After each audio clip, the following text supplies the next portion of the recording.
Assalamualaikum warahmatullahi wabarakatuh. Innal hamdalillah nahmaduhu wa nasta'inuhu wa nastaghfiruh wa natubu ilaihi wa na'udzu billahi min shururi anfusina wa sayyiati a'malina.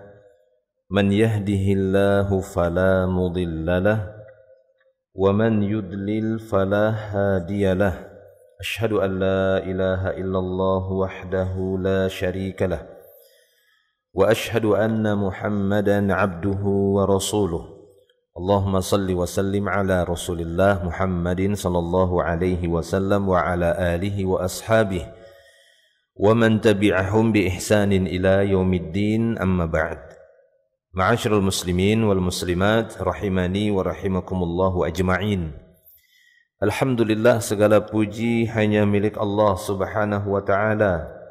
Kita memujinya, bersyukur kepadanya atas seluruh nikmat. Pada kesempatan pagi hari ini kita akan lanjutkan kembali pembahasan panduan keluarga sakinah dari sebuah buku yang berjudul Panduan Keluarga Sakinah yang disusun oleh Al-Ustadz Yazid bin Abdul Qadir Jawaz rahimahullahu ta'ala rahmatan wasi'ah, di mana pembahasan kita sudah sampai di akhir pembahasan buku ini.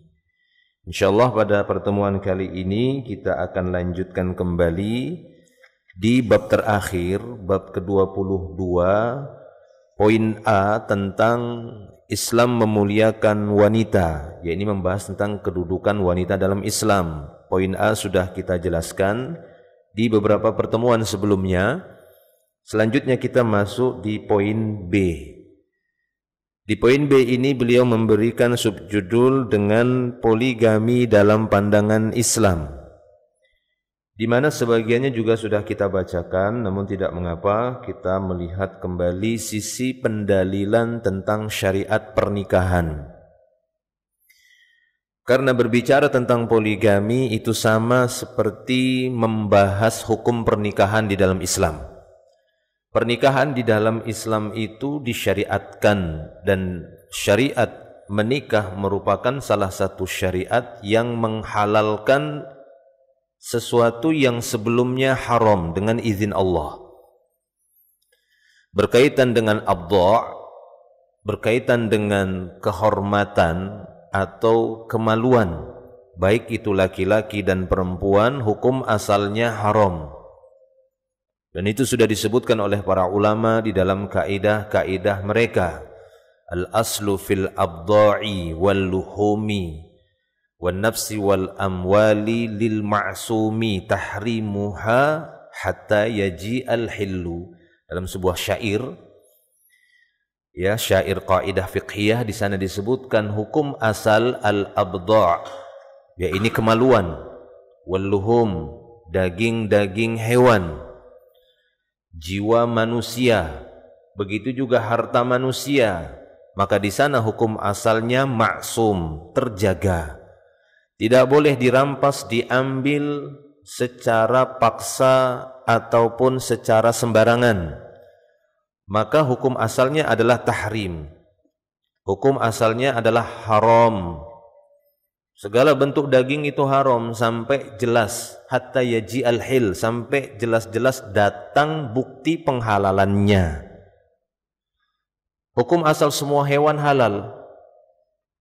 Akan tetapi untuk mengkonsumsinya hukum asalnya haram misalnya. Tidak boleh sembarangan kita mengambil daging sapi, ya, atau daging-daging yang hukum asalnya halal, kemudian langsung kita ambil dagingnya sampai ada bukti penghalalan, yaitu dengan disembelih.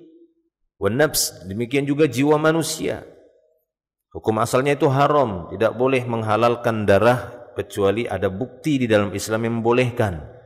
Begitu juga dengan harta manusia, tidak boleh diambil secara sembarangan, bahkan barang yang tercecer di jalan sekalipun tidak halal langsung kita gunakan, kecuali telah diumumkan selama satu tahun, padahal itu tidak diketahui siapa pemiliknya barang tercecer, sehingga itu maksum semuanya. Nah, demikian juga tadi kata para ulama dalam syairnya, al-aslu fil abdha', yakni bid'ah, berkaitan dengan kemaluan, hukum asalnya haram. Tidak boleh sembarangan menghalalkan seperti perbuatan-perbuatan zina. Sehingga datanglah syariat an-nikah. Maka pembahasan tentang menikah ini masuk di dalamnya adalah menikah yang kedua dalam satu waktu, yaitu yang dikenal dengan ta'adduduz zaujat, atau dalam bahasa kita, bahasa Indonesia, poligami.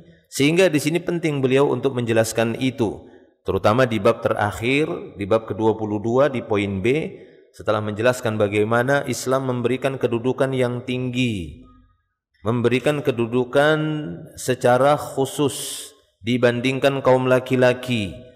Maka di antara bentuk memuliakan para wanita dengan disyariatkannya menikah, baik itu yang pertama ataupun seorang laki-laki menikahi yang kedua yang dikenal dengan ta'adduduz zaujat ataupun poligami.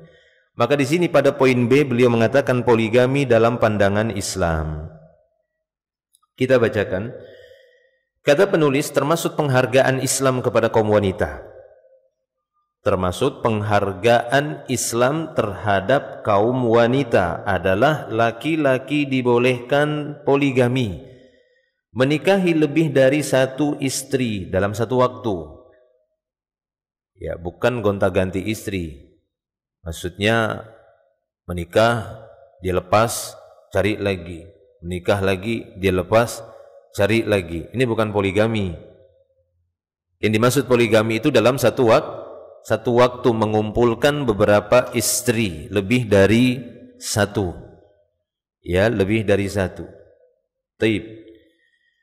Maka ini diantara bentuk penghargaan Islam terhadap kaum wanita, di mana kaum laki-laki Muslim dibolehkan untuk menikah kembali lebih dari satu istri di satu waktu bersamaan. Laki-laki boleh menikah dengan 2, 3 atau 4 istri dan tidak boleh lebih dari itu. Dengan syarat berlaku adil dalam memberi nafkah, sandang, pangan dan tempat tinggal. Nah, itu perlu diperhatikan. Jangan istri pertama dipenuhi kebutuhan primernya dari sandang, pangan, papannya, lalu istri kedua tidak dipenuhi dari kebutuhan primernya. Maka yang seperti ini tidak adil. Yang seperti ini laki-laki tersebut akan jatuh kepada perbuatan zalim. Taib. Adapun jika suami cukup menikah dengan satu istri saja, itu haknya, bukan sesuatu yang tercela. Ketika ada seorang laki-laki hanya menikah dengan satu wanita saja atau memiliki satu istri, maka tidak boleh di antara sesama kaum rijal, kaum laki-laki, kaum muslimin saling merendahkan dan menghinakan laki-laki yang lain dikarenakan dia hanya menikah dengan satu wanita atau satu istri saja. Ini merupakan pintu-pintu syaitan untuk memecah belah kaum muslimin. Ya, memecah kaum laki-laki di antara kaum muslimin dengan menjelekkan dan merendahkan satu dan yang lainnya. Karena seorang yang sudah menikah dengan satu wanita sekalipun, maka kita katakan dia telah menjalankan syariat pernikahan. Dia telah menjaga kesucian dirinya. Dia telah menjaga kehormatan dirinya dengan menikah. Sehingga apabila dia terdorong dalam satu syahwat ataupun mendapatkan sesuatu yang bisa mendorong kepada maksiat zina, maka dia memiliki objek untuk melampiaskan ataupun untuk mengarahkan syahwatnya tadi pada perkara yang halal, yaitu pada istrinya. Begitu juga tidak selayaknya kita untuk merendahkan dan menghinakan kaum laki-laki yang mungkin sampai saat ini atau kita dapati belum menikah, dengan menghinakan mereka, merendahkan mereka. Bahkan sekalipun kita dapati ada saudara-saudara kita dari kalangan kaum muslimin yang mereka jelas-jelas berbuat maksiat, tidak ada hak bagi kita untuk merendahkan mereka selama mereka masih berada di atas Islam. Kewajiban kita memberikan nasihat. Kewajiban kita hanyalah memberikan nasihat kepada mereka untuk menjalankan syariat. Taib. Ini perlu kita fahami sehingga terjaganya ukhuwah Islamiyah di antara sesama kaum muslimin. Taib, kita lihat dalil poligami. Berikut ini penulis sajikan kepada pembaca sekalian dalil-dalil tentang disyariatkannya poligami dalam Islam. Pertama, dalil dari Al-Quran. Allah Azza wa Jalla berfirman, wa in khiftum alla tuqsitu fil yatama fankihu ma taba lakum minan nisa'i mathna wa thulatha wa ruba'.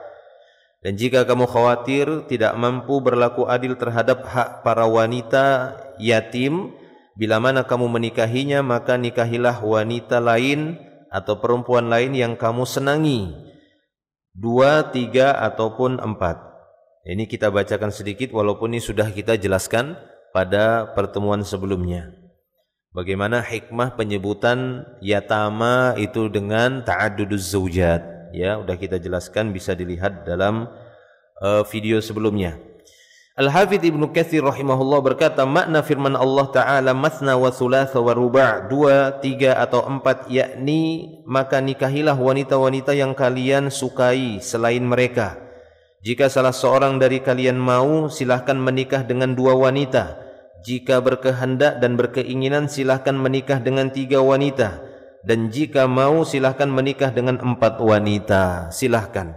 Allah Ta'ala menghalalkannya. Minimal hukumnya adalah mubah, halal. Makna mubah adalah halal, dibolehkan oleh Allah Tabaraka wa Ta'ala. Dan nanti beliau akan jelaskan bagaimana kesalahfahaman sebagian orang yang membawakan dalil-dalil yang lainnya, sehingga menunjukkan seakan-akan poligami itu terlarang. Bahkan sampai ada di antara mereka mengharamkan. Wal'iyazubillah, na'udzubillah min dzalik. Tidak boleh demikian, karena ini merampas hak Allah. Allah Ta'ala sajalah yang berhak untuk tahlil wa tahrim, menghalalkan dan mengharamkan sesuatu, itu haknya. Adapun kita, maka tidak boleh bagi kita secara serampangan untuk menentukan halal haram, kecuali jelas-jelas dalil menunjukkan itu secara sharih, sahih dan sharih. Sahih sisi pendalilan, asal muasal sumber dari dalilnya itu jelas dari Al-Quran ataupun hadis yang sahih. Sharih artinya tegas, jelas, ya, tidak perlu untuk mentakwilnya terlalu panjang. Sebagaimana pada ayat ini secara tegas sharih Allah mengatakan silahkan nikahi. Taib. Imam Muhammad Amin Asy-Shinqiti rahimahullah mengatakan, termasuk petunjuk Al-Quran yang lurus ialah dibolehkan menikah sampai 4 istri. Dan jika takut tidak bisa berbuat adil terhadap mereka, maka wajib bagi mereka menikah dengan seorang saja. Jadi jika khawatir adanya mudarat, justru ini masuk kepada kaidah yang lainnya para jemaah. Sehingga tadi kita sampaikan di awal, ketika mendapati ada seorang laki-laki hanya menikah dengan 1 orang wanita atau 1 istri saja, tidak boleh kita bersuudzon dengannya dengan mengatakan ini laki-laki pengecut. Ya, ini laki-laki pengecut. Padahal dia mampu, hartanya banyak, atau semisalnya alasan-alasan lain yang kita lihat secara zahir. Karena yang paling tahu tentang seseorang adalah dirinya sendiri. Balil insanu ala nafsihi basirah, kata Allah. Ya, bahkan setiap insan itu dia basirah, paling tahu tentang dirinya sendiri adalah orang itu sendiri. Walau alqa ma'adzirah, walaupun dia mampu untuk menyebutkan berbagai macam uzur, maka setiap orang paling tahu tentang dirinya. Maka sudah kita serahkan saja apa yang ada pada seseorang, ya dia yang paling tahu. Adapun kita, ketika kita melihat pada dirinya sudah melakukan pintu-pintu kebaikan dengan menikah, sudah punya 1 istri, alhamdulillah. Berarti dia telah memasuki 1 pintu dari pintu penjagaan diri dari hal-hal yang bisa merusak kesuciannya ataupun kehormatannya. Sehingga di sini ya Al-Imam Muhammad Amin Asy-Shinqiti menyebutkan bahwa jika seorang khawatir tidak bisa berbuat adil, khawatir terjerumus kepada maksiat, khawatir terjatuh kepada kezaliman yang besar, menzalimi manusia, menzalimi wanita, sehingga dia mencukupkan hanya 1 saja, justru inilah yang wajib bagi dia. Solusi bagi seseorang yang khawatir terjatuh kepada kezaliman apabila dia menikah dengan 2 ataupun 3, maka yang lebih utama bahkan wajib bagi dia menikah dengan 1 orang saja, 1 wanita saja. Ini kata beliau. Jadi jika takut tidak bisa berbuat adil terhadap mereka, wajib baginya menikah dengan seorang saja. Ya. Atau jika memang masa perbudakan masih ada, jika dia khawatir untuk menikah misalnya, tidak bisa berbuat adil dengan istri, hendaknya dia mengambil solusi dengan memiliki seorang budak wanita. Karena budak wanita di dalam hukum Islam itu bisa digauli, sebagaimana menggauli istri yang sah. Taib, makanya di sini beliau mengatakan atau memiliki budak wanita berdasarkan ayat di atas, dan tidak diragukan lagi bahwa ini adalah jalan yang paling lurus dan paling baik. Taib. Nah, ini para jemaah yang Allah Subhanahu wa taala yang harus difahami oleh kaum muslimin tentang dalil poligami ini berdasarkan Al-Qur'an dan yang dijelaskan oleh beberapa ulama tadi. Taib. Kemudian kata beliau yang kedua, dalil dari as-sunnah tentang poligami.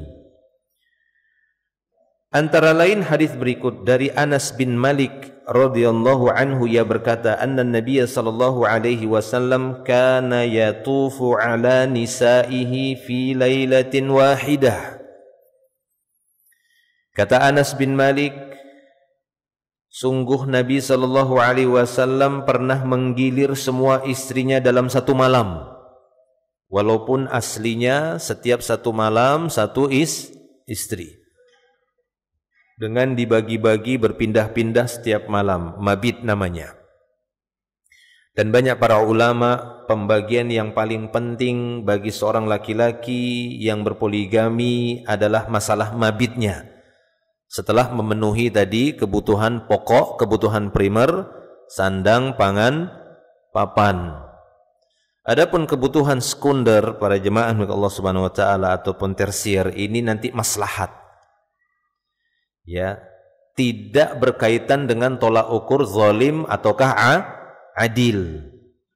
Kebutuhan sekunder, apalagi tersier. Tapi ini ya, masalah itu juga dibutuhkan untuk keadilan. Bukan berarti kita menganggap ataupun membolehkan seorang laki-laki untuk sembarangan di dalam memberikan kebutuhan sekunder ataupun tersier tadi kepada istri-istrinya.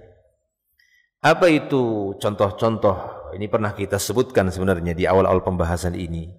Ya, kebutuhan sekunder itu ya berkaitan dengan di atas kebutuhan pokok. Dari sandang, pangan, papan. Ya, semisalnya kalau saat ini ya AC lah begitu ya. Nah, ini kan bukan kebutuhan pokok, bukan kebutuhan primer. Kalau sekiranya di istri pertama dia letakkan di sana ada AC di kamar, istri kedua tidak, maka ini tidak bisa dalam pandangan Islam, ya, dalam tolak ukur hukum Islam tidak bisa dikatakan laki-laki ini zalim. Sehingga di antara para istri mengatakan kamu suami zalim. Istri pertama kamu kasih AC, istri kedua enggak ada AC-nya, misalnya begitu. Ini tidak bisa dikatakan zalim dalam pandangan Islam, karena ini bukan kebutuhan pokok, bukan kebutuhan primernya. Paham ini ya? Nah, seperti itu. Makanya tadi kita katakan untuk kebutuhan di atas primer, sekunder atau tersier, ini tidak bisa dikatakan zalim dalam pandangan Islam, tapi nanti ya timbangannya adalah maslahat dan mudarat dari keharmonisan keluarga, itu dia ke depannya. Karena ini potensial menimbulkan problematika gitu ya, rumah tangga, perselisihan, pertengkaran. Nah, itu dia. Tapi tidak bisa langsung divonis dijatuhi hukuman zalim seorang laki-laki karena membedakan pemenuhan kebutuhan sekunder ataupun tersiernya. Taib ya, itu dia. Ya, tetap saja kita memberikan nasihat, hendaknya semuanya diberikan secara merata. Ya, hendaknya semua diberikan secara merata ataupun mendapatkan bagiannya masing-masing dari kebutuhan sekunder ataupun tersiernya. Taib. Nah, di sini Anas bin Malik menyebutkan bahwa Nabi SAW berkeliling. Ini tidak setiap malam ya, terkadang. Ya, terkadang, bukan setiap malam. Aslinya setiap malam beliau menggilir istrinya dengan berbeda-beda setiap malam. Setiap satu malam pada istri yang A, malam yang berikutnya yang B, yang C, D, demikian. Masing-masing diberikan hak mabitnya. Di setiap istri itu berbeda malamnya. Tapi terkadang Nabi SAW ada saat-saatnya menggilir semua istrinya itu dengan satu malam saja. Karena memang beliau SAW diberikan kekuatan yang lebih oleh Allah Ta'ala dibandingkan laki-laki yang lainnya. Sehingga beliau mampu untuk menggilirnya dalam satu malam. Kalau kita jangan coba-coba. Ya, kita tidak memiliki kekuatan seperti itu. Itu mukjizat untuk Nabi, tanda kebesaran Allah Ta'ala untuk beliau. Untuk kita tidak bisa. Ya, taib. Maka kata beliau di sini, poligami adalah jalan yang dipilih Allah bagi Rasulullah SAW. Allah pasti memilihkan jalan hidup terbaik bagi manusia. Tidak mungkin Allah Ta'ala memilih keburukan untuk hambanya. Tidak mungkin juga Allah Ta'ala memilih jalan berumah tangga yang buruk untuk nabinya.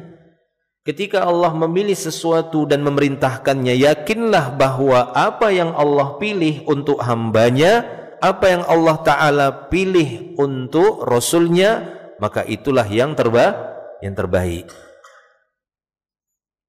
Makanya ada ayat itu kan, asa an takrahu syai'an wa huwa khairun lakum wa asa an tuhibbu syai'an wa huwa syarr. Asa ya an takrahu syai'an wa huwa syarr wa huwa khairun lakum wa asa an tuhibbu syai'an wa huwa syarrun lakum. Ya, boleh jadi kalian membenci sesuatu padahal itu khairun lakum, itu kebaikan bagi kalian, dan boleh jadi kalian ya menyukai sesuatu tapi itu syarrun, buruk bagi kalian. Allah Ta'ala Maha mengetahui sementara kalian tidak mengetahui. Maka apa yang dipilih oleh Allah Ta'ala itulah yang terbaik. Taib. Nah, maka selanjutnya kata penulis di sini, Rasulullah SAW pun tidak melakukan sesuatu kecuali yang baik. Sehingga poligami adalah suatu kebaikan, sebab kita diperintahkan menjadikan beliau sebagai tauladan kita. Allah Azza wa Jalla berfirman, laqad kana lakum fi Rasulillahi uswatun hasanah. Sesungguhnya dalam diri Rasulullah SAW itu ada suri tauladan yang baik bagi kalian. Surat Al-Ahzab ayat yang ke-21. Ini satu riwayat dari Anas bin Malik bagaimana Nabi SAW juga mempraktekkan poligami, ta'adduduz zawjat. Walaupun untuk beliau SAW Allah Ta'ala membolehkan beliau lebih dari 4 istri. Sehingga tadi disebutkan bahwa beliau menggilir istri-istrinya itu dalam satu malam. Ini kelebihan yang Allah Ta'ala berikan kepada beliau. Kemudian yang B, kata penulis di sini, saat ada seorang sahabat bernama Ghailan bin Salamah radhiyallahu anhu masuk Islam, sementara dia memiliki 10 orang istri yang masuk Islam bersamanya. Maka Rasulullah SAW memerintahkannya untuk memilih 4 orang istri saja. Ya, kalau sekiranya para jemaah yang dimuliakan Allah Subhanahu wa taala, kalau sekiranya beristri lebih dari 1 itu haram dan berpotensial untuk zalim, maka pastinya Nabi akan mengatakan, tahanlah 1 saja, selebihnya ceraikan, lepaskan. Tapi ternyata tidak. Ya, kata Ghailan di sini, salah seorang sahabat, Ghailan bin Salamah, tatkala dia masuk Islam, dan Ghailan waktu itu di masa jahiliyah punya 10 istri, 10-10-nya dimasukkan Islam. Banyak mengatakan ini peristiwanya pada Fathu Makkah, ketika beliau datang merebut kembali kota Mekah setelah beberapa tahun ditinggalkan, hijrah ke Madinah di tahun 8 Hijriah, sehingga banyak waktu itu tulaqa, banyak orang-orang yang masuk Islam, karena pada waktu itu Nabi SAW tidak melakukan penyerbuan ataupun pembunuhan, sama sekali diberikan kebebasan, sehingga waktu itu banyak yang tertarik untuk masuk Islam. Nah, Ghailan bin Salamah ini pun masuk Islam bersama istri-istrinya, 10 orang yang dia nikahi di masa jahiliyah. Ya, pernikahan di masa jahiliyah. Maka Rasulullah SAW berkata kepadanya, amsik arba'an. Kata beliau kepada Ghailan, tahanlah, tetaplah engkau bersama 4 istrimu, wa fariq sairahun, dan ceraikan selebihnya. Tahan yang 4, yang 6 ceraikan, lepaskan. Ya, sehingga mereka nanti terserah mereka menikah dengan laki-laki yang lain ataukah mereka tetap bersendirian. Taib. Nah, ini bukti-bukti bagaimana di dalam Islam yang disyariatkan maksimal menikahi wanita bagi kaum laki-laki umat Islam ini maksimalnya 4. Ya, ini dibuktikan oleh Nabi SAW pada peristiwa Fathu Makkah. Juga saat seorang sahabat yang bernama Qais bin Al-Harith radhiyallahu anhu menyatakan masuk Islam sedangkan dia memiliki 8 istri. Maka ia mendatangi Nabi SAW dan menceritakan keadaan dan kondisinya kepada beliau yang memiliki 8 istri yang dia nikahi di masa jahiliyah. Lalu beliau SAW bersabda, ikhtar minhunna arba'an. Kata beliau SAW, pilih 4 saja dari 8 itu. Hakmu hanya 4 saja, jangan 8-8-nya. Ya, 4 saja, selebihnya ceraikan, tinggalkan. Taib. Nah, persetujuan Rasulullah SAW terhadap perbuatan sahabat-sahabat ini yang menikahi lebih dari 1 wanita serta membatasinya dengan 4 orang wanita saja menunjukkan bahwa perbuatan tersebut memang dibolehkan. Nah, itu dia. Perbuatan itu dibolehkan, yakni seorang laki-laki dibolehkan menikah dalam satu waktu sampai kepada maksimal 4 orang wanita atau 4 istri. Taib. Kemudian yang ketiga, dalil dari athar.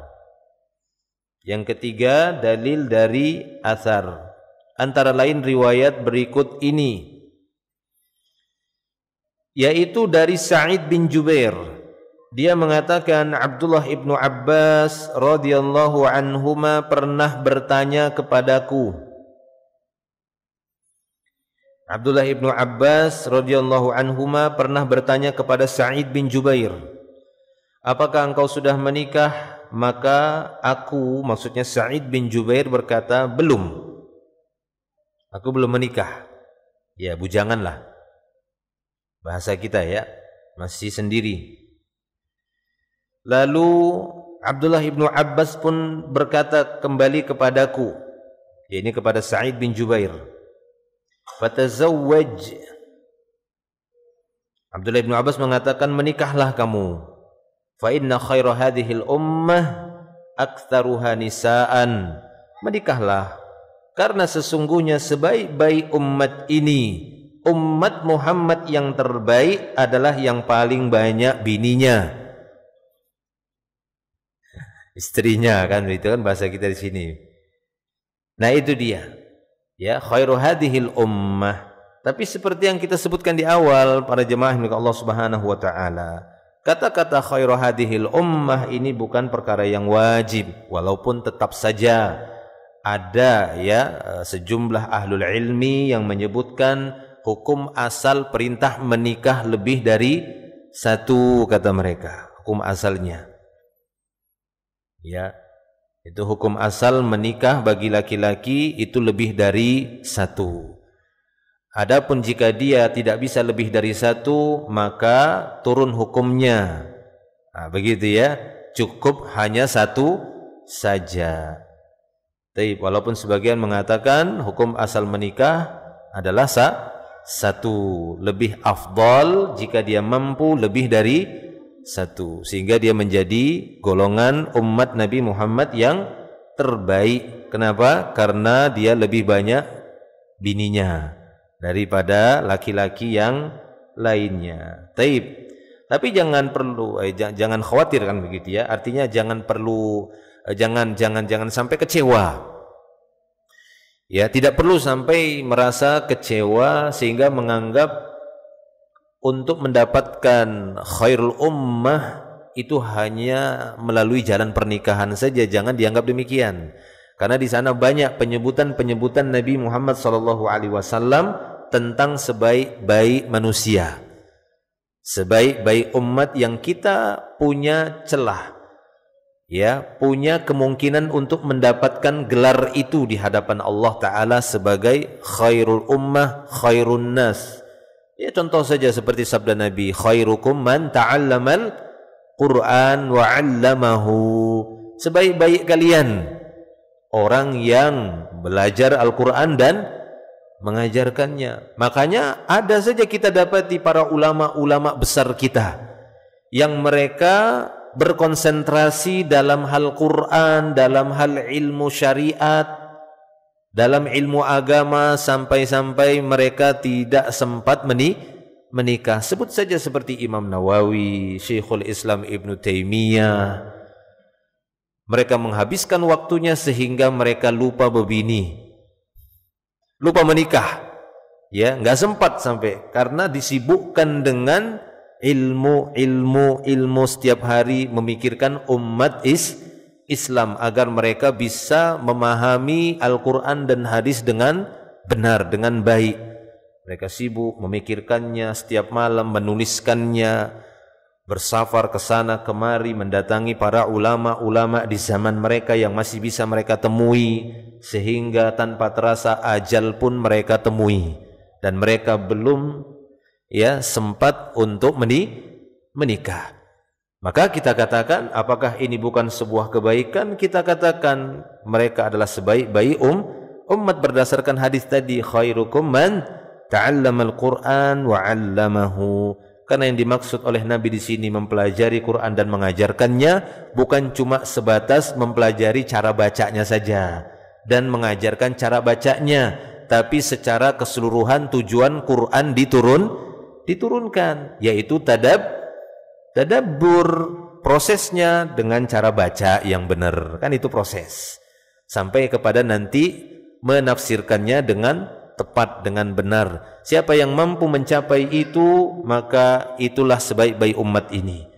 Sehingga para jamaah milik Allah Subhanahu wa taala tidak perlu merasa khawatir, tidak perlu merasa berkecil hati ketika di antara umat Islam kaum laki-lakinya tidak memiliki kemampuan untuk beristri lebih dari satu, sehingga dia merasa rendah. Wah, saya ini rendah sekali, nggak bisa mendapatkan gelar terbaik di sisi Allah karena saya tidak bisa beristri lebih dari satu.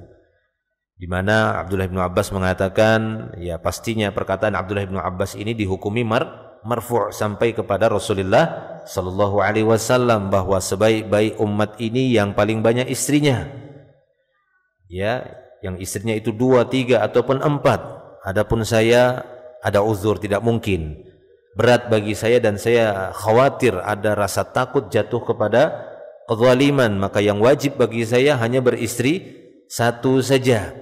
Sebagaimana tadi yang disebutkan oleh Al-Amin As-Sinqiti rahimahullahu ta'ala, salah seorang ulama tafsir juga, bahwa apabila dia khawatir jatuh kepada mudarat, ya, zalim kepada wanita, jika beristri lebih dari satu, maka wajib bagi dia hanya satu saja. Taib, wallahu a'lam bishawab. Maka jangan kecewa, ada banyak pintu-pintu kebaikan yang bisa mengantarkan kita kepada gelar khairul ummah. Taib.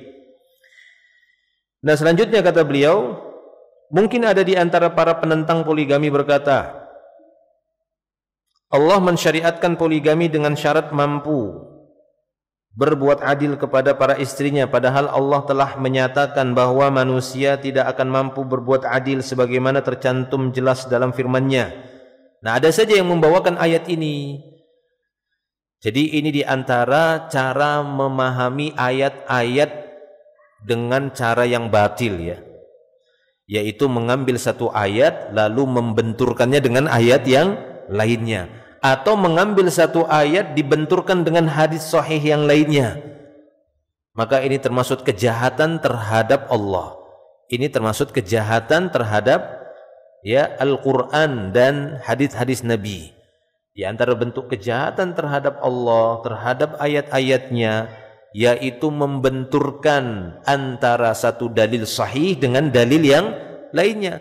Karena Allah tabaraka wa ta'ala ketika menurunkan wahyu-wahyunya ini, baik itu yang termaktub, yang tertulis dalam Al-Quran ataupun dalam hadis, semuanya itu wahyu. Itu semuanya datang dari Allah, sumbernya sama. Tidak mungkin sumbernya sama lalu yang mengirimkan informasi atau berita ini membenturkannya sendiri. Ini tidak mungkin. Ini termasuk tuduhan keji kepada Allah, sehingga menganggap Allah Ta'ala tidak memahami perkataannya sendiri.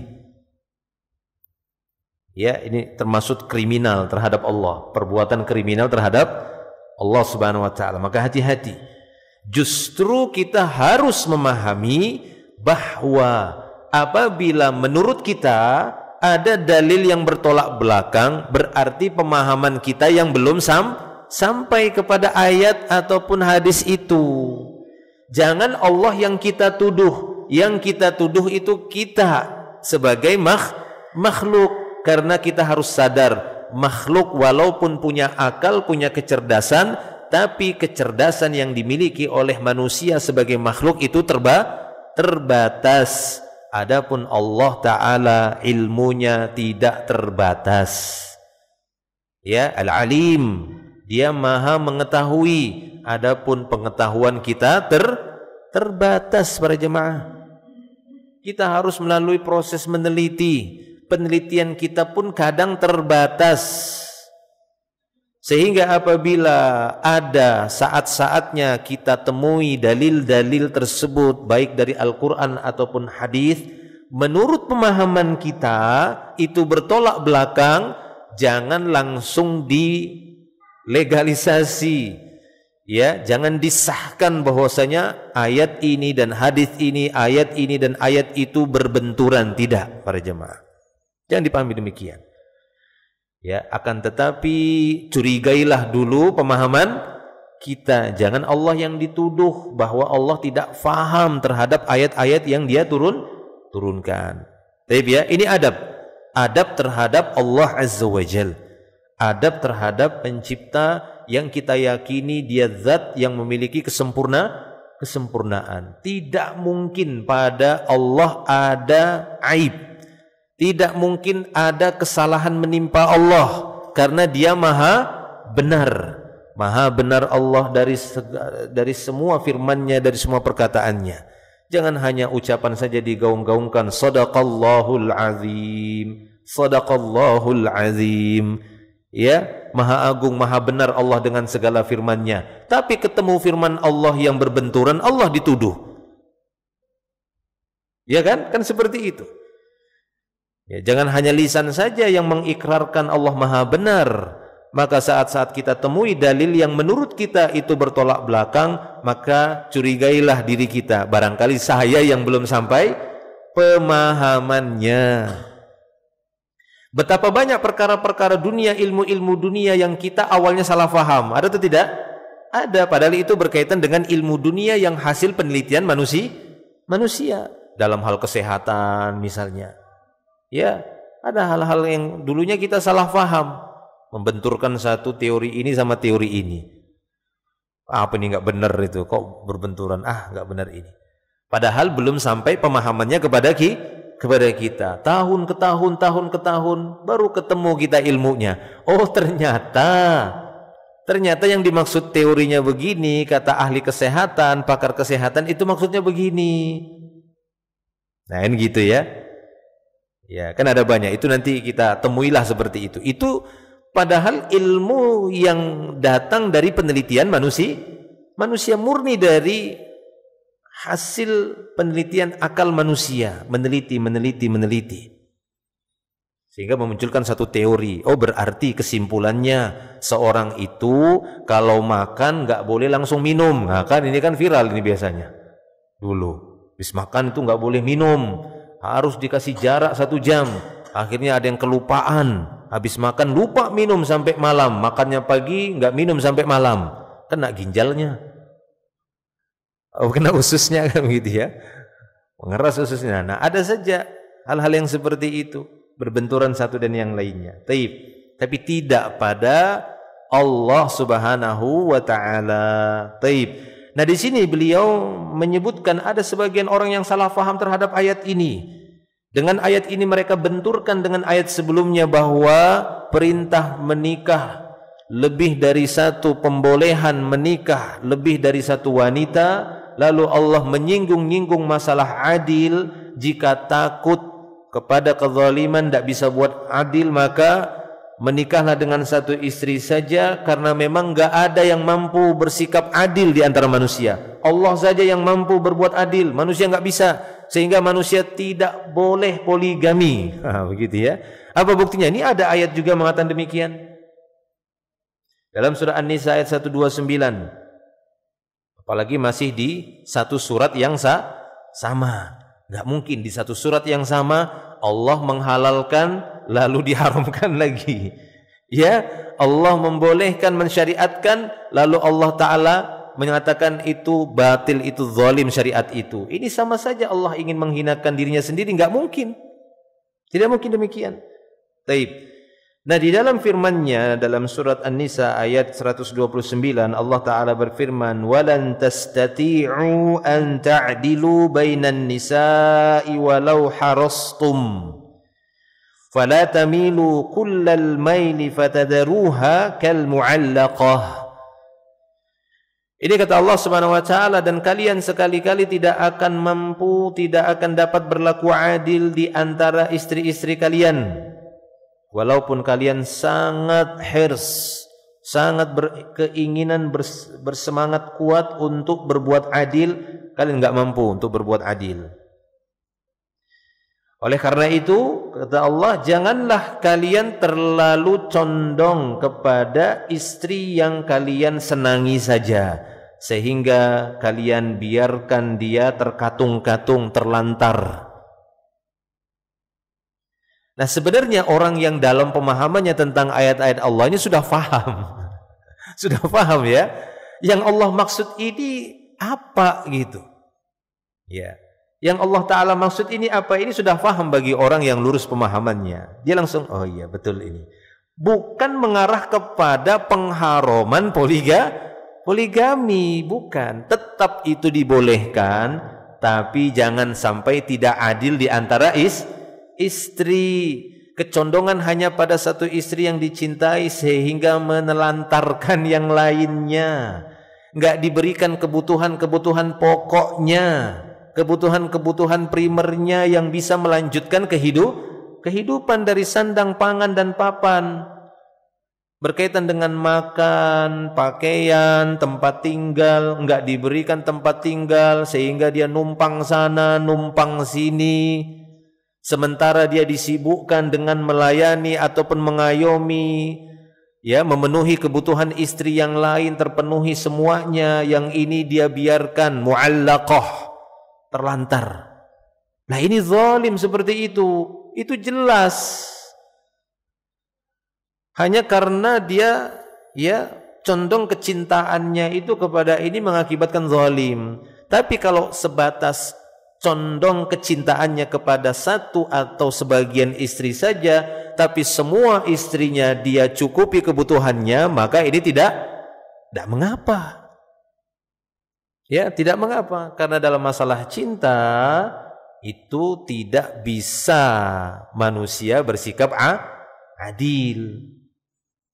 Ya, dalam masalah cinta memang manusia tidak bisa bersikap adil. Jangankan kita, Nabi Muhammad SAW nanti kita dapati riwayatnya bagaimana dalam masalah cinta beliau juga ternyata condong pada sebagian istri, bahkan pada sebagian sahabat. Tapi apakah membuat para sahabat menjadi baper gitu ya, terbawa perasaan, saya malas sudah ngikutin Nabi Muhammad. Kenapa? Karena beliau hanya cinta sama Abu Bakar saja gitu ya. Tinggali aja dulu Nabi Muhammad, enggak cinta sama kita. Enggak begitu beliau, enggak begitu para sahabat. Ya, para sahabat tidak demikian. Mereka faham bahwasanya di antara para sahabat yang paling beliau cintai, ya, dari para sahabatnya adalah Abu Bakar. Faham mereka para sahabat itu, tapi tidak membuat mereka untuk dengki kepada sahabat yang lainnya, tidak dengki kepada Abu Bakar, tidak meninggalkan Nabi karena Nabi hanya condong cintanya lebih besar kepada Abu Bakar. Taib ya. Nah, maka bukan masalah itu yang dituntut untuk adil, bukan masalah kecintaan, tapi perkara zahir, pemenuhan kebutuhan istri. Itu wajib dipenuhi kebutuhan pokoknya, kebutuhan primernya, itu yang terpenting. Itu yang menjadi tolak ukurnya di sisi Allah untuk menghukumi laki-laki itu adil ataukah zalim. Nah, ini yang harus difahami. Taib ya. Jadi bukanlah hal ini mengisyaratkan bahwa poligami tidak diperbolehkan. Ya, dengan ayat tadi ini bukan mengisyaratkan bahwa poligami tidak diperbolehkan. Maka jawaban kami, maksud ayat tersebut adalah semua manusia tidak akan sanggup bersikap adil di antara istri-istri mereka dari berbagai segi. Tidak ada manusia yang sanggup adilnya seperti adilnya Allah. Ada tidak? Enggak ada. Kita yakini secara pasti bahwa hanya Allah lah yang maha adil. Itulah yang digaung-gaungkan oleh sebagian orang yang menolak poligami. Gak ada yang bisa berbuat adil seadil-adilnya kecuali Allah. Manusia gak bisa buat adil. Taib. Benar. Kita akui dan kita sepakati bersama bahwa Allah lah yang maha adil. Tapi coba lihat. Ada enggak di antara makhluk yang Allah Ta'ala cipta dari manusia, ada enggak di antara mereka yang miskin? Ada atau tidak? Ada. Ada enggak yang kaya? Ada. Menurut akal kita adil enggak seperti itu? Ya, menurut akal kita adil enggak seperti itu? Ketika sebagian manusia ada yang Allah beri kekayaan, sebagian enggak. Adil enggak begitu? Ayo kita kalau ditanya begitu, apa jawab kita? Ya kan? Pasti orang yang beriman, kecuali yang dhaiful iman, dia minta supaya semuanya kaya, saya kaya, semuanya kaya. Itulah kalau manusia. Ya, itulah dia manusia. Nah, kita ajak tadi, kalian menetapkan bahwa hanya Allah Ta'ala saja yang maha adil. Kita tanya mereka pada satu perkara saja. Ketika Allah menciptakan manusia, ada enggak yang Allah Ta'ala berikan harta kekayaan yang banyak, orang kaya? Ada. Ada enggak yang Allah Ta'ala sedikitkan hartanya? Ada. Adil enggak begitu? Ya, pasti orang-orang yang beriman, apapun keputusan Allah, ini orang yang beriman ya, prinsip orang beriman, ini prinsip. Apapun keputusan Allah Tabaraka wa Ta'ala pada hambanya, itu semua didasari dengan hikmah wal adl, adil dan bijaksana. Apapun itu keputusan Allah, itu didasari keadilan dan kebijaksanaan, hikmah, hukum. Sesuai dengan hukum sudah semua itu. Nah, itu dia. Ini orang-orang beriman. Ya, ketika ada orang-orang yang Allah Ta'ala cipta, kemudian diberikan harta dengan secukupnya, maka itu keadilan dari Allah untuk dia, dan itu kebijaksanaan dari Allah untuk dirinya. Ketika ada manusia yang Allah Ta'ala berikan kekayaan pada dirinya, maka itu pun pilihan dari Allah Ta'ala yang didasari dengan sikap adil dan bijaksana dari Allah Tabaraka wa Ta'ala. Nah, itu Artinya apa para jemaah? Kita masih melihat ternyata zat yang maha adil sekalipun dengan kebijaksanaannya kita dapati ada yang berlebih yang dia berikan, ada yang secukupnya, yang kita memandangnya kaya miskin. Padahal di sisi Allah Ta'ala bukan itu tolak ukurnya, tapi takwa, kan itu dia. Nah begitu juga para jemaah Allah Subhanahu wa taala. Saat mengukur sikap adil dan bijaksana pada manusia yang punya kekurangan, yang tidak mungkin sama seperti Allah Subhanahu wa taala, Allah Ta'ala meletakkan standarnya agar itu diikuti bagi yang memiliki istri lebih dari satu. Apa standarnya ketika beristri? Yaitu memenuhi nafkah.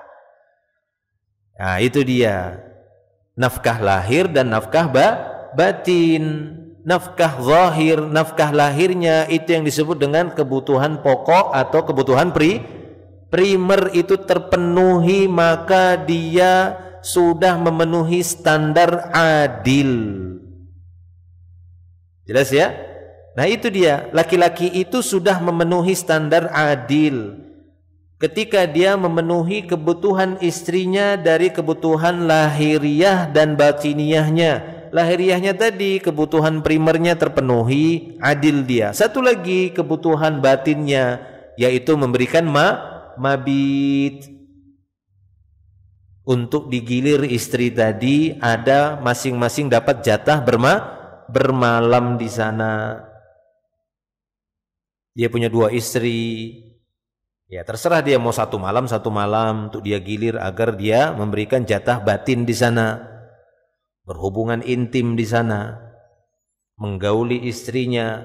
Pada masing-masing istri ada jatah mabitnya, 2 hari 2 hari, ini bagi yang 2 istri, atau 3 hari per 3 hari, atau per 4 hari per 4 hari, 4 hari di istri A, 4 hari di istri B, disepakati.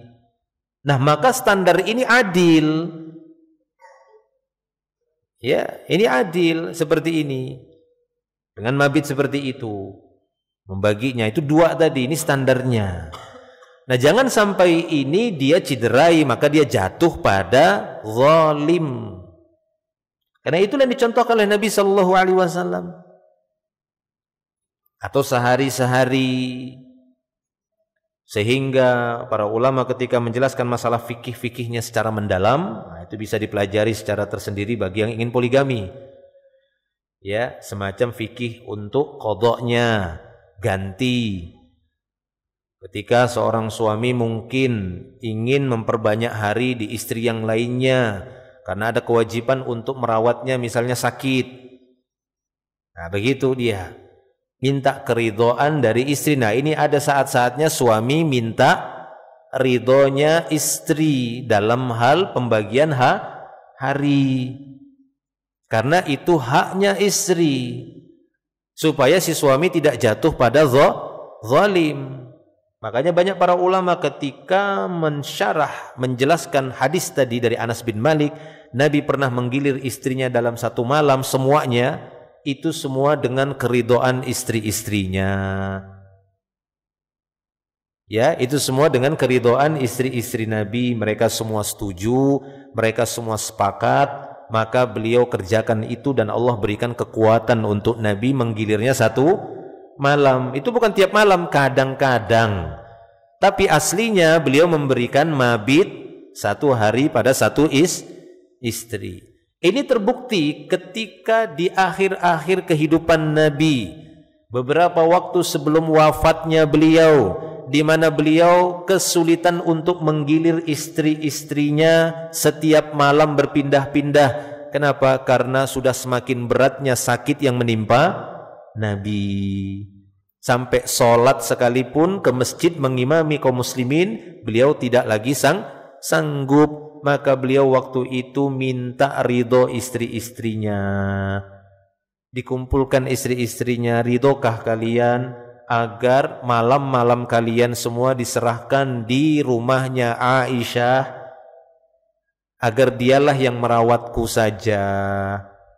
Maka ridholah istri-istrinya semua agar Nabi ya dirawat di kamarnya atau di kediamannya Aisyah radhiyallahu anha karena beliau tidak sanggup lagi berjalan untuk menggilir istri-istrinya. Nah, seperti itu fikih yang dikeluarkan oleh para ulama. Hendaknya seorang suami yang beristri lebih dari satu meminta kerelaan atas hak istri-istrinya jika ingin diambil dan diberikan kepada istri yang lainnya. Nah, itu dia, karena itu hak mereka. Itu standar tadi supaya si suami tidak jatuh pada zalim, agar dia tergolong adil, suami yang adil. Taib. Ya. Nah, itu dia. Untuk lebih lanjutnya maka bisa nanti membahas secara khusus fikih-fikih yang berkaitan fikih ta'addudiz zaujat. Bagaimana fikih poligami itu ada sendiri. Ini beliau menjelaskan secara pembahasan umumnya saja. Taib ya. Maka jawaban kami maksud ayat tersebut adalah semua manusia tidak akan sanggup bersikap adil di antara istri-istri mereka dari berbagai segi. Ya memang enggak sanggup. Dari berbagai segi sebagaimana adilnya Allah yang mampu sanggup dari berbagai sisi dan berbagai segi. Karena walaupun pembagian malam demi malam dapat terjadi. Nah, ini yang wajib.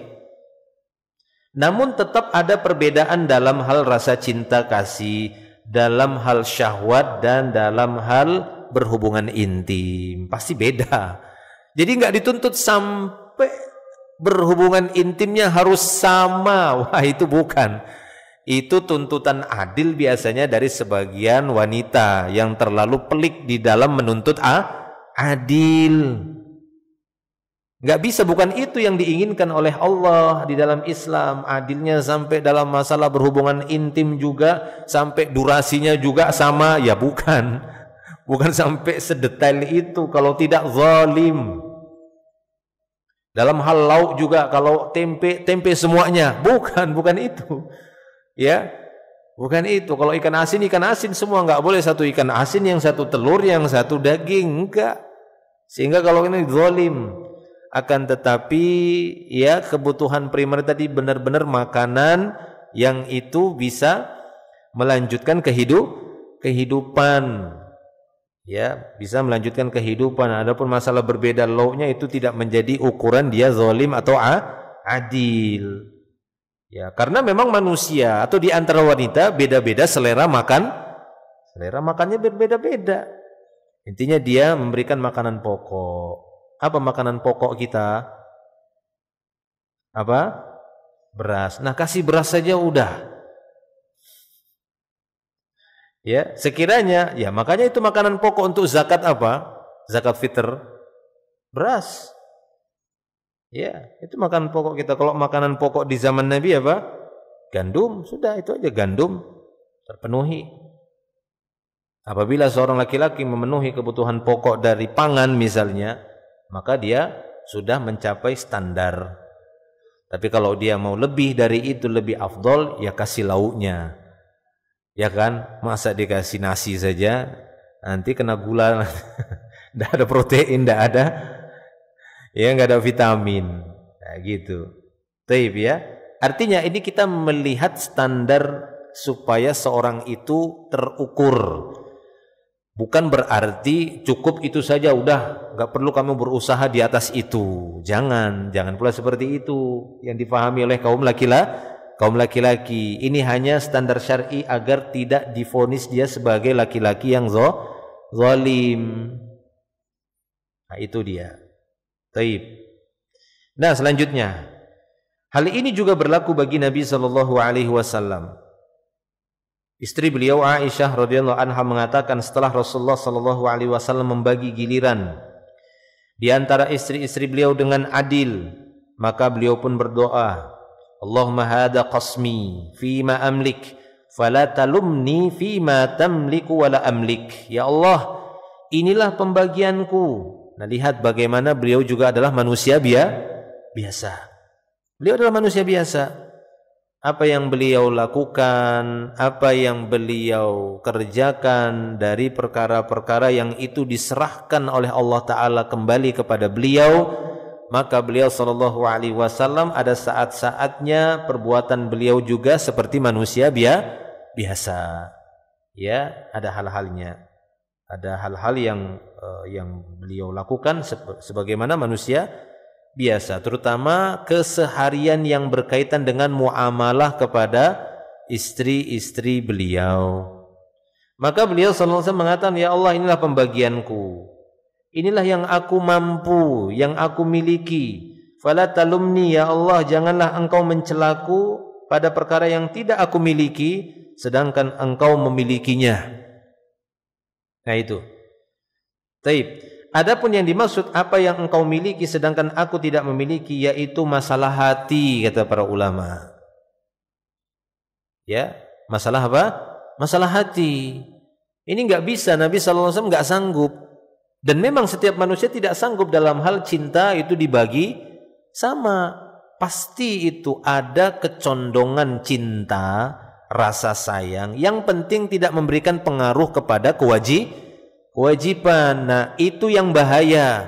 Karena sebab kecondongan cinta, sayang kepada salah satu dari istri, menelantarkan istri yang lainnya. Ini yang tidak dibolehkan. Inilah yang jatuh pada kezaliman, sehingga tidak memberikan hak istri pada perkara-perkara yang wajib diberikan, seperti sandang, pangan, papan tadi, dari kebutuhan primer, hanya gara-gara masalah kecintaan yang condong pada sebagian istri saja.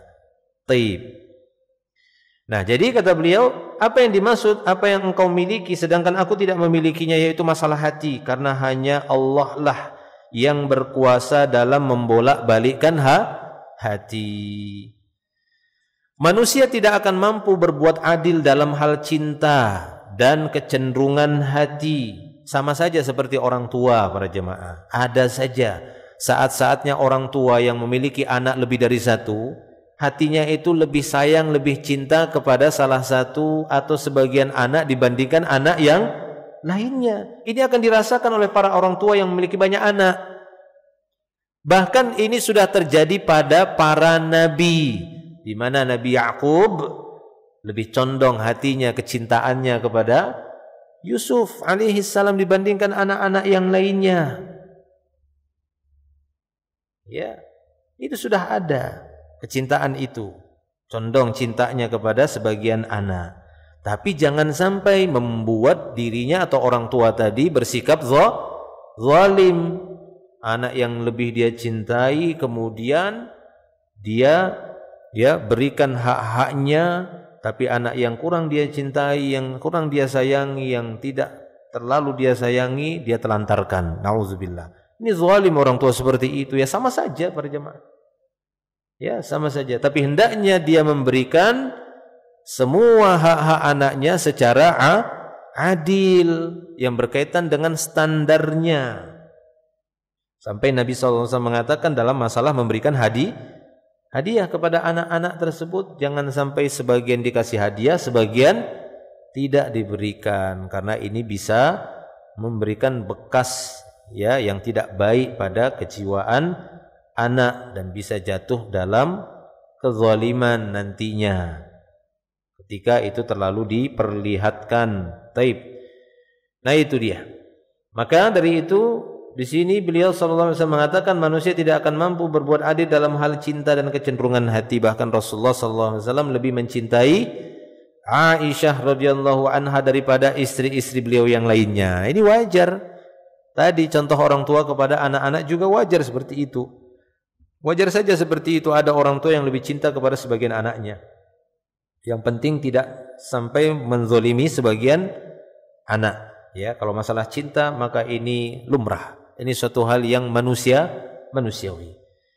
Hal ini sebagaimana dikatakan oleh Amr bin As radhiyallahu anhu, Rasulullah sallallahu alaihi wasallam pernah mengutusku pada waktu perang Zatus Salasil.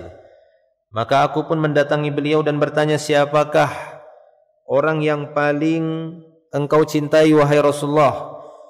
Maka beliau menjawab, Aisyah radhiyallahu anha. Kalau dari kalangan kaum laki-laki siapa yang paling kau cintai wahai Rasulullah? Tanyaku kembali. Ya, kata sahabat ini. Maka Rasulullah sallallahu alaihi wasallam pun menjawab ayahnya, yaitu Abu Bakar. Ya, yaitu Abu Bakar As-Siddiq radhiyallahu anhuma. Lalu Amr bin Al-As bertanya kembali, beliau pun menjawab, ya, lalu siapa wahai Rasulullah? Kata Amr bin Al-As, ya, bertanya kembali setelah Abu Bakar, siapa di antara kaum laki-laki yang paling engkau cintai? Beliau pun menjawab, Umar bin Khattab.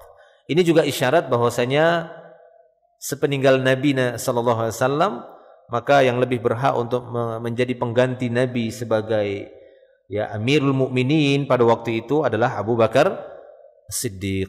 Ya, maka waktu itu para sahabat pun, ya, mengangkat Abu Bakar As-Siddiq sebagai pengganti Nabi dalam memimpin kaum muslimin. Taib. Maka dengan demikian para jamaah, syarat untuk berpoligami adalah keadilan dalam hak-hak para istri.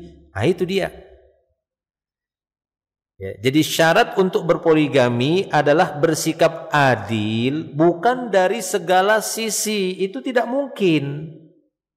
Bahkan Allah yang sudah kita akui, kita yakini, dialah yang maha adil. Adil dari segala sisi. Masih saja mungkin menurut kita yang dangkal pemahamannya ini, yang tidak mungkin menjangkau kebijaksanaannya Allah, kita masih saja menganggap tidak adilnya Allah. Ada sebagian orang kan seperti itu. Allah enggak adil. Allah enggak adil. Takdir memang kejam katanya. Padahal takdir itu berkaitan dengan keputusan Allah. Ya, kenapa dia kaya aku tidak? Enggak adil Allah. Masih aja ada yang seperti itu. Makanya tadi kita tanyakan, ketika Allah Ta'ala memberikan sebagian kaya, sebagian miskin, adil enggak itu Allah Ta'ala? Adil, harus pasti kita mengatakan Allah adil dan bijaksana. Dia maha adil. Itu bukti keadilan Allah karena dia mengetahui segala sesuatu, akibat dari segala sesuatu dia yang paling tahu. Ya, karena tidak semua manusia berakibat baik dengan diberikannya kekayaan. Dan tidak semua berakibat baik kalau semua diberikan kemiskinan. Sehingga dia yang paling tahu, itu bukti keadilan Allah dan kebijaksanaannya. Taib. Adapun manusia enggak mungkin. Itu hanya Allah Ta'ala saja yang bisa adil dari segala sisi. Kita enggak mungkin. Kita ini makhluk yang punya keterbatasan. Adapun Allah tidak boleh dibatasi, enggak boleh Allah dibatasi. Karena sifatnya dan segala sesuatu yang berkaitan dengan Allah itu tidak boleh dibatasi. Tidak boleh Allah dibatasi tempat, tidak boleh dibatasi waktu ataupun yang lainnya. Yang mengatakan Allah itu bertempat, ya makhluk kan begitu ya, kesalahpahaman manusia. Allah memang betul enggak butuh tempat. Tapi ketika dia menyebutkan dia istawa, bukan berarti dia butuh tempat, tapi dia ingin menunjukkan sifatnya. Yaitu istawa maha tinggi. Ya, bisa nanti dilihat dalam pembahasan tauhid asma was sifat. Taib, itu dia. Nah, demikian. Jadi dengan demikian syarat untuk berpoligami adalah keadilan dalam hak-hak para istri. Seperti apa? Seperti menyiapkan tempat tinggal, menyediakan makanan, pakaian, dan giliran tidur, mabit, dan sebagainya yang berkaitan dengan kebutuhan-kebutuhan standarnya manusia yang menjadi kebutuhan pokoknya manusia. Bukan dalam perkara yang terdapat dalam hati seperti rasa cinta, syahwat, dan kecenderungan hati.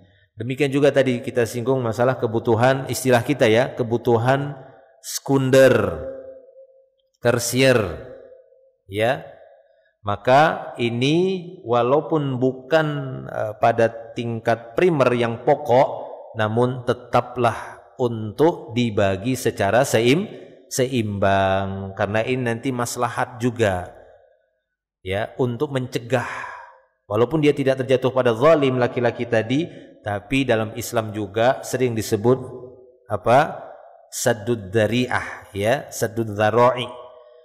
Berupaya mencegah, menutupi celah-celah pertengkaran, ya. Dan yang semisal itu dengan cara ya kebutuhan sekunder sama aja semuanya juga. dipenuhi semuanya walaupun tidak benar-benar sama mereknya. Begitu ya. Karena mungkin masalah itu kan nanti berbeda selera antara satu istri dan yang lainnya mereknya kan gitu. Ya, kan tapi untuk menjaga walaupun ini bukan pembahasannya adil atau tidak. Ya, akan tetapi untuk menjaga keharmonisan keluarga, maka kebutuhan sekunder ataupun tersiernya tetap merata, sama-sama diberikan jatahnya, sama-sama diberikan bagiannya. Taib wallahu a'lam bishawab. Adapun yang tidak mungkin tadi ya, jelas-jelas karena itu perkara batin, perkara yang rahasia dan tidak mungkin, dan jangan sampai, ini nasihat juga, jangan sampai sesama istri juga saling tajassus. Nah, ini yang bahaya. Gimana sih berhubungan intim suamiku ini sama yang bininya yang lain? Gitu ya. Gak boleh seperti itu justru tajassus, dosa besar. Jangan sampai seperti itu. Biarkan, serahkan suaminya kepada Robnya. Doakan suaminya supaya Allah jadikan dia menjadi suami yang adil dan bijaksana. Taib. Kemudian di antara para penentang pensyariatan poligami kembali berkata, ketika ayat tadi sudah jelas dibantahkan begitu. Bukankah Rasulullah sallallahu alaihi wasallam telah melarang menantunya Ali bin Abi Thalib radhiyallahu anhu untuk berpoligami? Ada saja yang bawa riwayat-riwayat ini lalu dibenturkan dengan Al-Quran. Maka dapat kami jawab, pendapat ini berdasarkan hadis yang diriwayatkan oleh Imam Al-Bukhari dan Muslim dari Miswar bin Makhramah. Radhiyallahu anhu, berikut riwayat selengkapnya. Miswar menuturkan, pada suatu ketika aku mendengar Rasulullah sallallahu alaihi wasallam bersabda, "Inna bani Hisham ibn al-Mughirah ista'dzanu fi ayyunkihu ibnatahum Ali ibn Abi Talib, fala adzanu thumma la adzanu thumma la adzanu illa ayyurida ibnu Abi Talib ayyutalliqa ibnati wa yankiha ibnatahum fa innama hiya bad'atun minni yuribuni ma arabaha wa yu'dhini ma adzaha." Kata Rasulullah sallallahu alaihi wasallam, beliau bersabda, sungguh Bani Hisham ibn Mughirah minta izin untuk menikahkan putri mereka dengan Ali bin Abi Thalib. Maka tidak aku izinkan, lalu tidak aku izinkan, dan tidak aku izinkan. 3 kali Nabi mengatakannya. Nah, ini dijadikan dalil oleh sebagian penentang poligami, lalu dibenturkan dengan ayat An-Nisa tadi. Fankihu ma taba lakum minan nisa matsna wa thulatha wa ruba'. Ya, kata mereka, nih bukti ini. Perbuatan Nabi dibenturkan dengan ucapan Allah. Lihat ya. Antara ucapan dan perbuatan Nabi saja tidak boleh dibenturkan, tidak boleh. Ya, antara ucapan Nabi dengan perbuatan Nabi nggak boleh dibenturkan. Apa contohnya? Nabi memerintahkan kita azan, ya kan? Ya atau tidak? Tapi nggak pernah kita dapati Nabi praktekkan azan. Nggak bisa ini. Azan tidak ada. Kenapa? Karena Nabi nggak pernah praktekkan. Coba cari, ada nggak Nabi azan? Nabi naik ke atas tempat tinggi, Allahu Akbar, Allahu Akbar. Ada nggak riwayatnya Nabi begitu? Ya kan? Lalu kita benturkan, Nabi nggak pernah melakukannya, tapi Nabi perintahkan. Nggak bener nih, dibenturkan. Azan tidak ada syariatnya. Ganggu saja itu azan itu. Ganggu kita tidur pagi-pagi. Kenapa? Karena itu Nabi nggak pernah praktekkan, tapi hanya memerintahkan saja. Ini menunjukkan itu tidak ada, karena nggak sinkron. Nah, inilah orang yang terpelilit jaringan akalnya, bukan justru mengkorelasi, ya, menyambung, mengconnecting, kan begitu ya, antara satu dan yang lain sehingga connect, sehingga dia bersambung, tapi justru menabrakkan satu dan yang lainnya. Artinya apa? Antara perbuatan dan ucapan dan perbuatan Nabi saja tidak boleh dibenturkan karena bisa terjadi kerusakan syariat. Apalagi perbuatan Nabi dibenturkan dengan perintah Allah Subhanahu wa taala. Karena apa yang dikerjakan oleh Nabi itu sesuai dengan apa yang Allah perintah. Maka kita lihat di sini, apa sih alasan Nabi? Kok Nabi enggak izinkan Ali bin Abi Thalib untuk poligami? Nah, maka kita lanjutkan ke Nabi SAW sampai 3 kali mengatakan summa la adzanu summa la adzanu summa la adzanu. 3 kali Nabi mengatakan, aku enggak izinkan, tidak izinkan. Kecuali kata Nabi, kecuali Ali bin Abi Thalib ceraikan dulu putriku Fatimah. Silahkan setelah itu dia menikahi putri dari Bani Hisham, ya, Ibn Mughirah. Taib. Karena sesungguhnya dia adalah putriku, bagian dari diriku, sehingga aku meragukan, ya, sehingga akan meragukan aku apa yang meragukannya dan menyakitkan diriku apapun yang akan menyakiti dirinya. Taib. Nah, maka Nabi SAW tidak menyetujuinya. Nah, ini dijadikan dalil oleh mereka. Ini Nabi SAW tidak mengizinkan poligami pada Ali bin Abi Thalib. Taib. Namun hadis tersebut tidak mengharamkan poligami, bukan bukti bahwasanya Nabi ingin mengharamkan poligami. Tidak mungkin. Tidak mungkin Nabi SAW menyelisihi apa yang Allah Ta'ala halalkan, karena hak halal haram bukan di tangan Nabi, tapi di sisi siapa? Di tangan Allah Subhanahu wa Ta'ala. Makanya Rasulullah SAW pun bersabda, wa inni lastu uharrimu halalan wala uhillu haraman walakin wallahi la tajtami'u bintu Rasulillah sallallahu alaihi wasallam wa bintu aduwillahi abadan. Ternyata itu alasannya. Nabi menyebutkan, aku bukan seorang yang ingin mengharamkan apa yang Allah halalkan atau sebaliknya menghalalkan apa yang Allah haramkan. Hanya saja demi Allah tidak boleh anak perempuan Nabi, anak perempuan Rasul bergabung dalam satu rumah tangga dengan anak perempuan musuh Allah. Enggak boleh. Nah, itu ternyata berkaitan dengan tahdzir, begitu ya. Peringatan keras berkaitan dengan wala dan bara, sikap loyalitas dan berlepas diri. Kalau Ali tetap ingin menikahi putrinya Bani Hisham ibn Mughirah, lepaskan dulu anak saya, karena tidak boleh bergabung antara yang menegakkan agama Allah dan yang memusuhi agama Allah. Anaknya bergabung, nggak boleh. Nah, ini dia. Nah, ini kan masuk kepada bab-bab tidak bolehnya kita bergabung dengan pelaku maksiat. Ya, ini masuk pada pembahasan-pembahasan tidak boleh kita bergabung bersama orang-orang yang berlaku maksiat, kan seperti itu. Tidak boleh salah seorang di antara kalian la yajlisu ahadukum fil maidah, ya, yudaru alaiha khamar.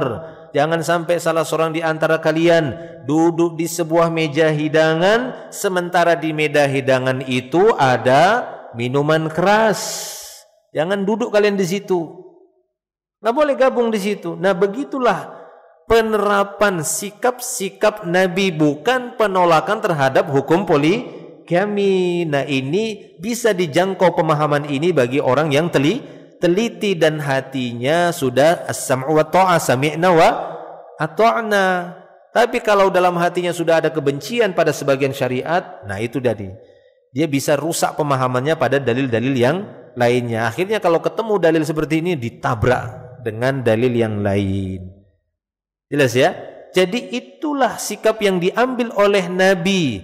Nabi tidak berpikir tentang masalah penolakan poligaminya, bukan. Tapi yang difikirkan oleh Nabi SAW bagaimana menutupi fitnah yang akan muncul sekiranya nanti Ali bin Abi Thalib, ya, sebagai menantunya. Di situ ada putrinya, utusan Tuhan, utusan Allah yang membawa agama Allah, tapi ada juga putri dari satu kaum yang sedang memusuhi agama Allah, sehingga seakan-akan ya agama Allah Ta'ala itu bergandengan akrab dengan yang memusuhi.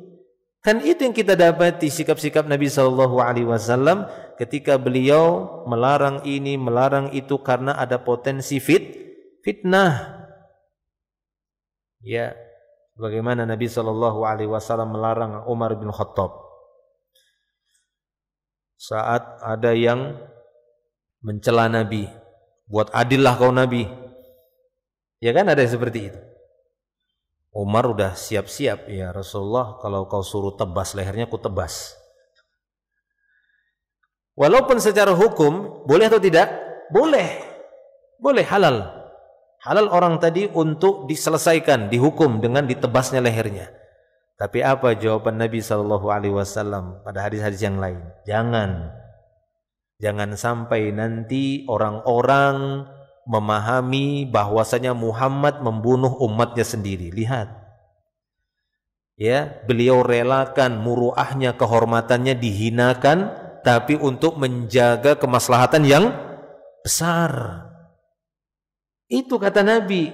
Sebenarnya boleh saja, tapi ditahan sama Nabi, jangan. Kata Nabi, jangan sampai orang-orang nanti menganggap Muhammad membunuh umatnya sendiri. Karena yang berbicara ini, yang menantang Nabi tadi, menampakkan keislaman. Buat adil kau Muhammad. Umar sudah tidak sabar ini. Ya Rasulullah, kalau kamu izinkan, ya, untuk kupukul lehernya dengan pedang ini, kupukul lehernya dengan pedang ini. Jangan Umar. Ya, jangan sampai nanti orang-orang menganggap tuh Muhammad, apa itu masa Nabi bunuh umatnya sendiri. Fitnah ini. Lihat bagaimana Nabi memandang satu perkara itu ada celah-celah fitnah yang bisa merusak umat, dicegah oleh beliau. Nah, begitu juga pada perkara ini. Beliau tidak ingin merusak umat dengan suudzon, berburuk sangka. Berburuk sangka. Bagaimana satu atap, satu kepala rumah tangga di mana di bawahnya ada putri penegak agama Allah dan ada putri penentang agama Allah. Ini tidak boleh kata Nabi. Enggak kuizinkan. Ternyata itu para jamaah. Orang-orang yang benci poligami ini justru ingin menghancurkan syariat Allah dengan dalil yang sama. Baik, jelas ya? Nah, maka ini jelas di sini. Sabda Nabi SAW ini menunjukkan bahwa poligami merupakan suatu yang halal, tetap itu. Tetapi syariat Islam yang mulia melarang mengumpulkan putri Rasulullah SAW dengan putri musuh Allah dalam satu bingkai pernikahan yang indah lagi mulia. Makanya Imam An-Nawawi rahimahullah menjelaskan, termasuk yang dilarang di dalam pernikahan ialah mengumpulkan anak perempuan Nabi SAW dengan anak perempuan musuh Allah. Jelas ya? Ini jadi dijelaskan oleh Imam Nawawi bahwasanya termasuk perkara yang terlarang dalam dunia pernikahan, dalam syariat pernikahan, yaitu mengumpulkan dalam satu bingkai pernikahan ada putri Nabi, ada juga putri musuh Nabi. Nggak boleh seperti itu. Baik. Jadi hadis ini sama sekali tidak mengharamkan poligami karena Allah Azza wa Jalla membolehkan. Nabi SAW mencontohkan poligami dan para sahabat pun radhiyallahu anhum juga berpoligami. Wallahu a'lam bishawab. Baik. Bagian kedua nanti pada pertemuan berikutnya saja ya. Yaitu bagian kedua dari poin B, poligami dalam pandangan Islam. Satu, dalil poligami. Yang kedua, hikmah poligami. Dan ini pembahasan terakhir kali insyaallah. Nanti kita bahas di pertemuan berikutnya. Dan sepertinya ini pembahasan yang terakhir ya. Setelah ini nanti kita khatam. Taib, cukup sampai di sini dulu untuk materi. Karena waktu sudah mendekati waktu zuhur ya. Waktu zuhur sekarang agak cepat. Dan nanggung kalau kita memulai pembahasan yang kedua tadi. Jadi kita lanjutkan lagi nanti di pertemuan berikutnya insyaallah. Wallahu a'lam. Silahkan mungkin kalau ada yang bertanya, tafadhalu. Tidak ada? Cukup ya? Cukup jelas sepertinya insyaallah. Alhamdulillah.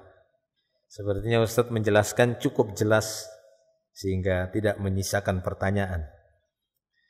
Hanya menyisakan niat. Tahu bapaknya. Ya, segala kebaikan di dalam Islam enggak apa-apa diniatkan. Ya, minimalnya dapat pahala niat ingin berbuat baik. Baik. Itu saja, nanti kita lanjut lagi di pertemuan berikutnya. Semoga menjadi ilmu yang bermanfaat dan semoga Allah Ta'ala senantiasa menjaga kita, keluarga kita, dan menjadikan keluarga kita menjadi keluarga yang sakinah, mawaddah, dan dipenuhi dengan rahmat Allah Tabaraka wa Ta'ala. Akhiru da'wana alhamdulillah, subhanakallahum bihamdik, asyhadu an la ilaha illa ant, astaghfiruka wa atubu ilaik. Assalamualaikum warahmatullahi wabarakatuh.